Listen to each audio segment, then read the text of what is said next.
but I wouldn't last more than 15-20 minutes. Every time I sat at a desk and opened my textbook to study, within 15 or 20 minutes, I would start feeling sleepy. So I'd say, okay, I'll do a little bit today, and oh, I still have, like 1 month left, and then, try again the next day. So the process would begin, but I think the real studying was literally 24 hours before or 12 hours before, when you have no option, and everything that I can just sort of mug up. I think my style was just mugging up and just remember as much as I can, and go and sort of just pour it out onto the exam paper, whatever little I can remember. So it is a little bit of both. Very interesting. I think that's completely relatable. I can completely relate to that. And I'm sure that so many students out here would as well. Another very popular question, Deepika, we received, and I guess everyone would love to know the answer to this. So the question we asked was, while growing up, what did you aspire to become? Right? And let me just spell out what the answers we received. 45% of the students felt you wanted to be an actress. 15% felt you wanted to be an interior designer. I don't know where that came from. 40% felt you wanted to be a sports person. Ooh, okay. Uh, so actually, the right answer is the second one. Oh wow. Interior designer. I mean, when I was a kid, by default, I became a professional badminton player. So that's something I did, but it's not something that I was really passionate about. Of course, and I'm sure we'll cover that at a later stage about the role that sports has played in my life. But it's not something that of course, I think I did decently well at it, but at the same time, it's not something that I wanted to pursue. I guess if that was the case, I'd be an athlete today. But interior designer is something I really wanted to do. I'm really passionate about just doing up the house, and yeah, I'm excited about interior. So that's something I seriously considered when I was in the 10th standard, and also research some universities that could teach it as a course, and so on. So B is the right answer. Yeah, that's pretty deep. I never knew that. That's Yeah. pretty surprising. Yeah. Do you still take time out for doing some of that, especially during this time lockdown? Yes, during lockdown, and of course, I started working at a very young age. As soon as I finished and for everyone who's watching this, I'm not going to lie about my education. I've only finished my 12th standard, and so and then after that, modeling and then acting. And I always felt like, of course, my parents did want me. I think ideally they would have liked me to have at least a degree, and I remember them saying that you need to have at least a degree, because at least you'll have something to fall back on if your professional career doesn't take off for whatever reason. um, but having said that, I think I was very lucky. I started modeling at a very young age, and I started working at a very young age. And so I moved out of the house when I was already like 18, 19. And since that time, I've lived alone, I've lived on my own, and I've always had to, whether it was first I lived with family when I was in Mumbai, and then I moved into a rented apartment, and many years later, I bought my own apartment. So through that journey, of course, at every stage, of course, you're proud of the fact that you are independent, and that so every sofa, every chair, every spoon, every utensil, you're proud of, because you've managed to buy it from your hard work. And so yes, and always there'd be an aesthetic element to it, which is what color sofa, what color chairs, what color curtains. um, so I've always been home proud, and it continues even now. Even in the lockdown, I keep myself. My husband always says, you can't sit quiet for 1 minute. I'll always have to find something to do around the house. So I finish my work, and if there's something around the house to do, I keep doing things around the house. So yeah, it's something I'm passionate about. Lucky him. That's completely relatable, Nishan. I think it is something that's why you are a role model, because Marks, as you also talk a lot about it, the run for itself, the marks is not everything. Right? If you are passionate and if you have the courage to follow that passion, I mean, the personalities like you are the two examples of you doing that and actually doing it. Thank We'll obviously you. talk about that Sure. a lot. Last question, Deepika, and this is my personal favorite. Okay. This is something is in everyone's mind is how is Deepika spending time during the lockdown? So in fact, 35% of the students have said that you're spending time by reading books. 20% think you are experimenting with cooking, and a whooping 45% feel that you must be watching movies, catching up with all the movies you might have missed. So, Woo! और इसका सही जवाब है B और C, because I've also been trying to cook, and every night we dedicate a certain amount of time, and that's academic actually, and it's a coincidence that we're talking about that on this platform. For Ranveer and I both, of course, we like to watch movies and watch shows as an audience, but for us, it's also a learning, you know.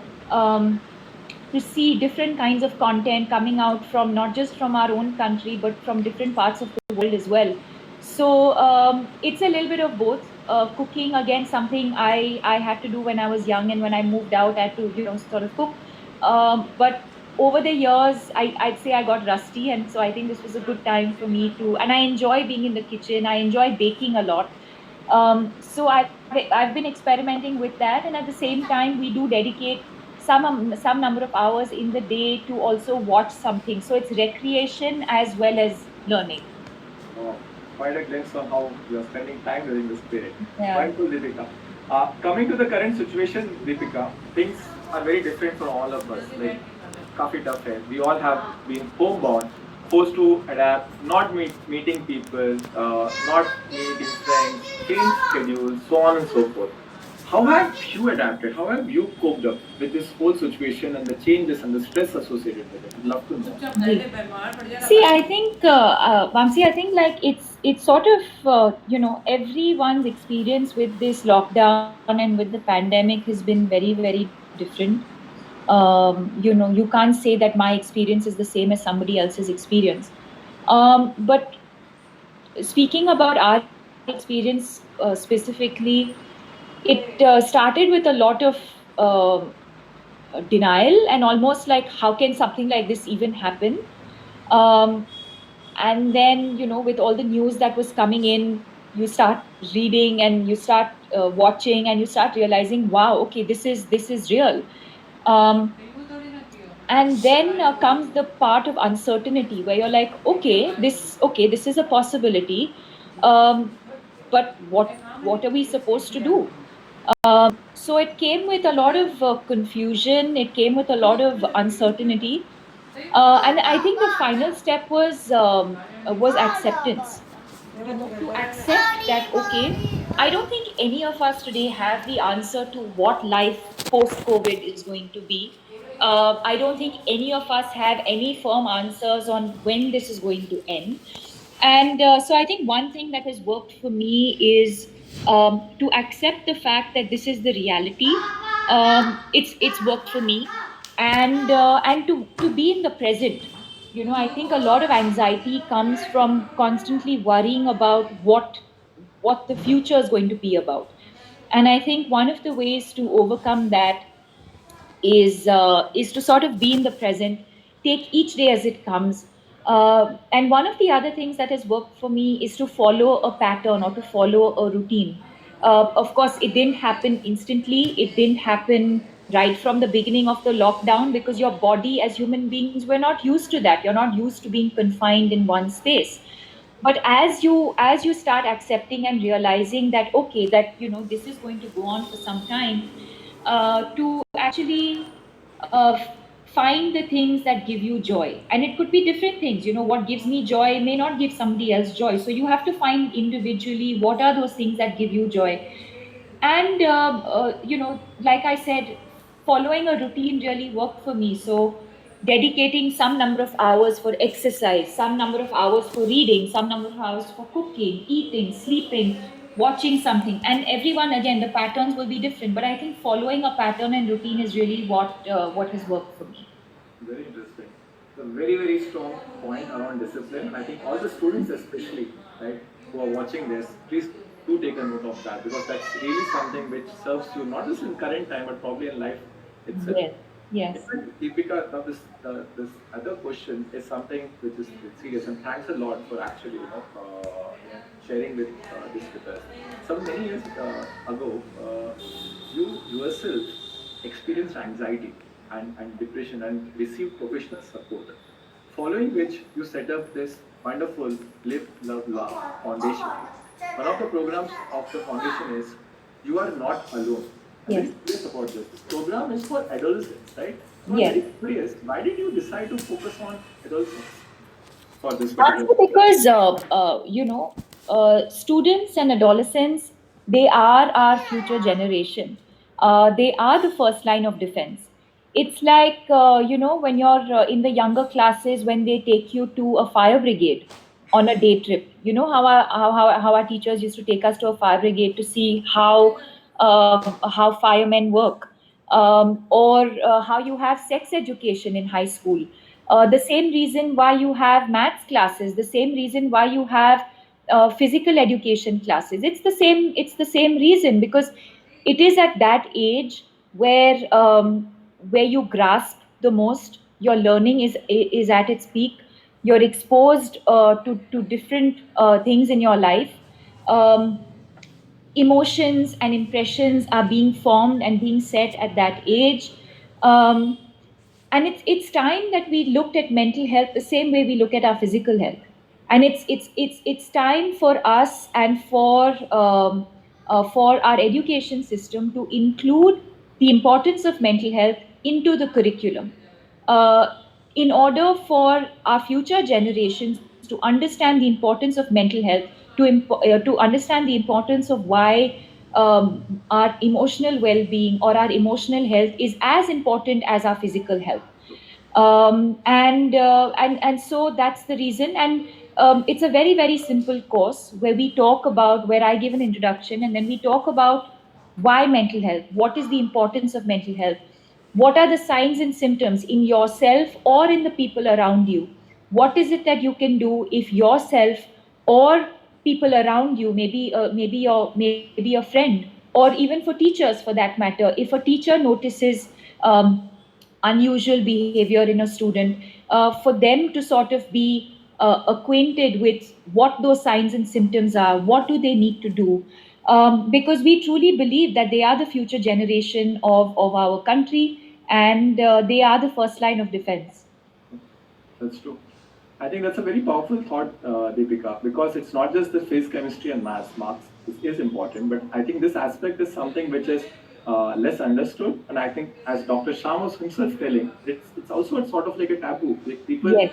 really don't talk about it much. And Yes. kudos to you and your organization for actually bringing this light. In fact, at Vedantu, Deepika, I would share with you, we also believe in not just academics, but a holistic development, and that's one of the Absolutely. strong pillars on which a child's holistic development is to be built on. So Absolutely. wonderful, especially teachers who are in this session, who are hearing this. I would love for you to get inspired and probably talk about this in your own classes. And Yes, absolutely. And in fact, even for teachers, teaching such young, impressionable minds is not an easy job, day in and day out. And you have, teachers have their own, parents have their own physical and emotional needs as well. So yes, we do talk about going to the gym, and everyone talks about, oh, I lifted this weight, or oh, I ran so much. It's in the same light. It's time we spoke about, slept enough? Have you taken care of your nutrition? So, like you said, physical health and emotional health need to be looked at as one, and have to be. And it's not just a transient thing. It's not something that one should do just in the pandemic, or just before exams. I think it's important to make it a part of your lifestyle, something that will help you in the years to come as well. Right, very, very nicely said. Deep thought. That. Definitely, Deepika, I think this talk itself would inspire a lot of the teachers, especially and the parents who are looking at this session, to focus on this. In fact, my next segment is on the questions we selected from the students themselves. A lot Okay. of them are asking questions in the chats right now, and some of the top ones we have identified. In fact, there's Ravneet from Bhopal who has Okay. asked, very relevant to what we're just discussing. This question is, do marks really matter in life? Oh, wow. Well, I'm not going to generalize, and I know a lot of my studious friends as well who are very, very successful in life today. So I don't think it's right to generalize. But in my own personal case, clearly not. I think just the one thing my parents always said is just don't fail, you know. And that's what I work towards. And I think I'm very fortunate that even my parents, um, and of course, because failing a year comes with its own kind of stigma, it comes with its own sort of baggage. And I think everyone has a sort of different threshold for that. But for me personally, um, I didn't want to. I just wanted to get done with school. I didn't want to repeat a year. So that's the pressure I put on myself, and I said, okay. And even my parents, they knew that that's not what came to me naturally. So sure, no one's I don't think anyone is saying you should fail, but at the same time I don't think there should be undue pressure on students by the school or by teachers or even by parents, because I think I'm a classic example of that. I didn't have fantastic marks in school.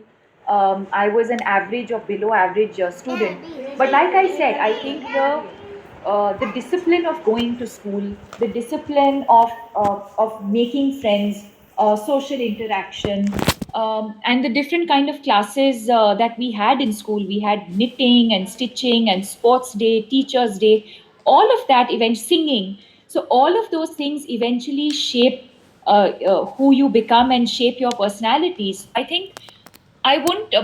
I think that my point being that it shouldn't boil. You shouldn't boil it down to just marks. I think it depends on your overall, overall personality and development, and I think it needs to be looked at in a more holistic manner.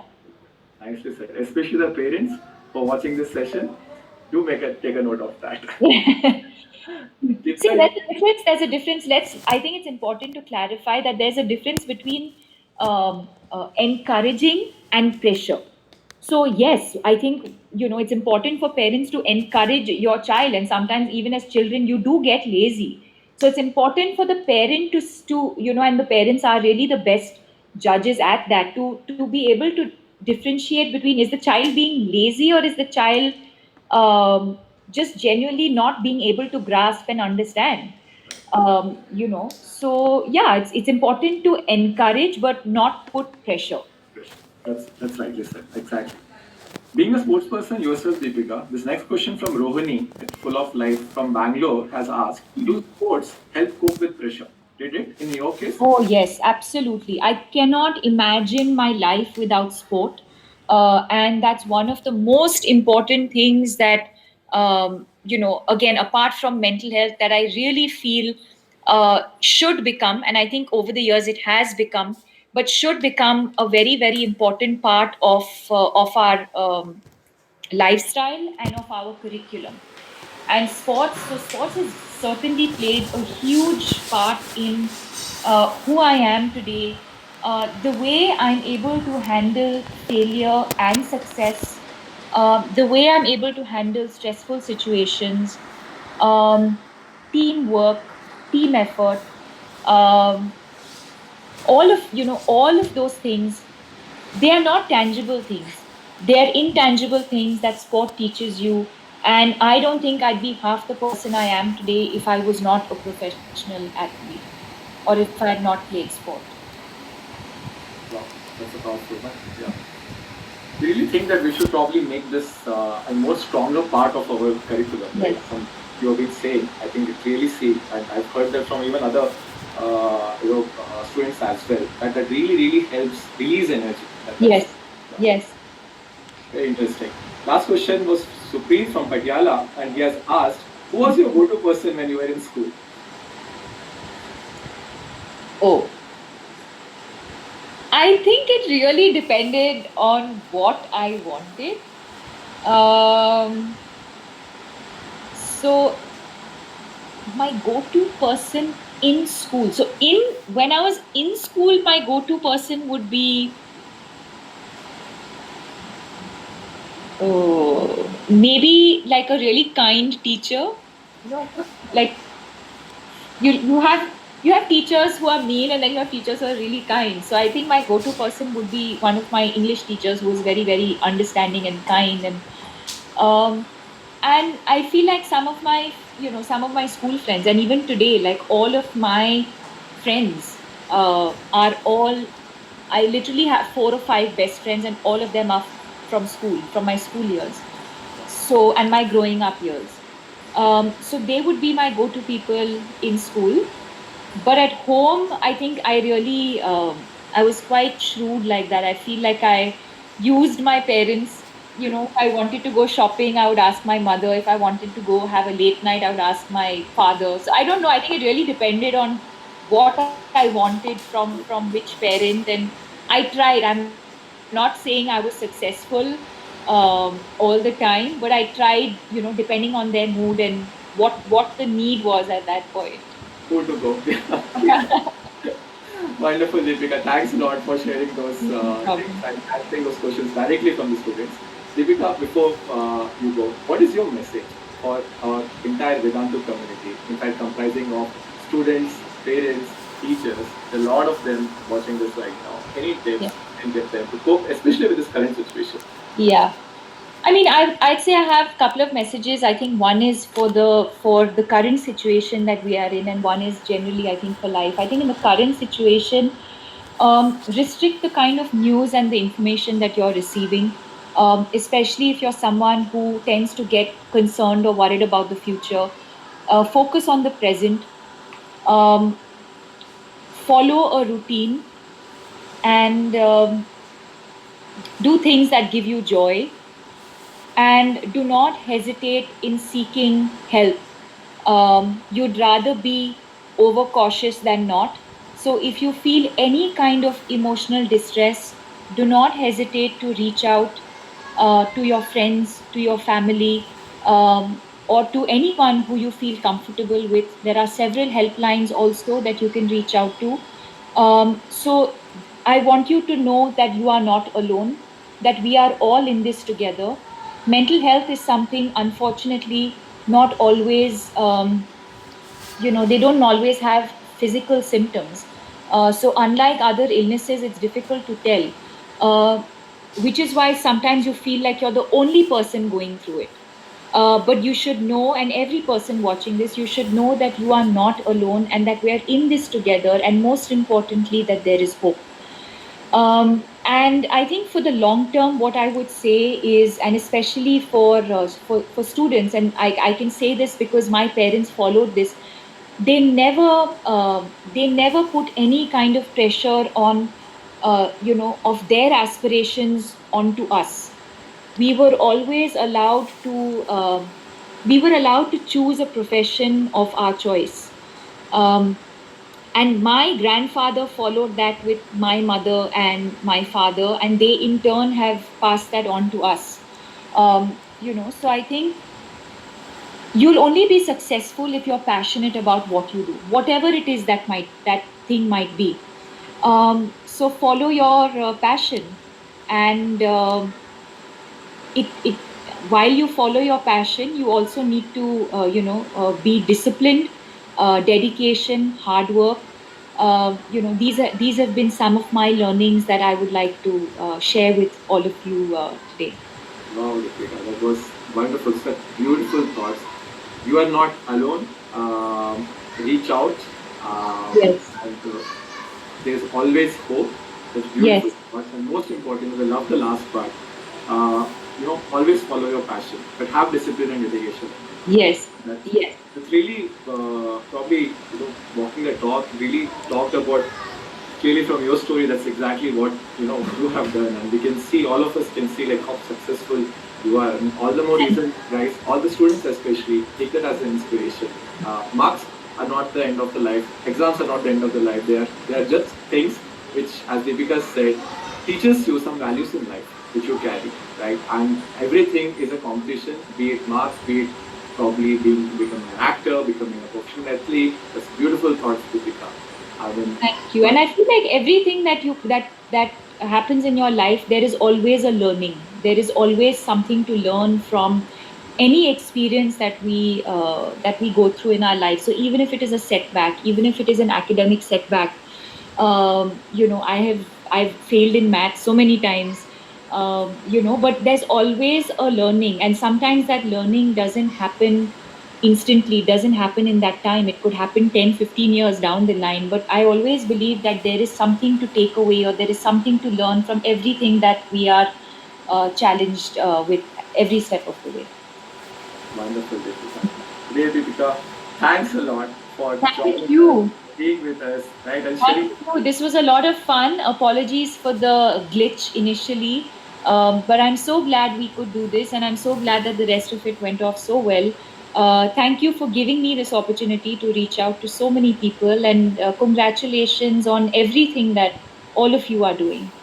Thanks, Deepika. It's a pleasure to have you. And in fact, I'm sure all the students, parents, and teachers they have loved. I got, in fact, inspired from some of the things which you just shared. I'm sure all the students and parents and teachers as well. It's a very, very important topic, guys, which Deepika touched upon today. And really hope that this triggers, our thinking about, the whole state about mental wellness, mental health. How do you think about that, right?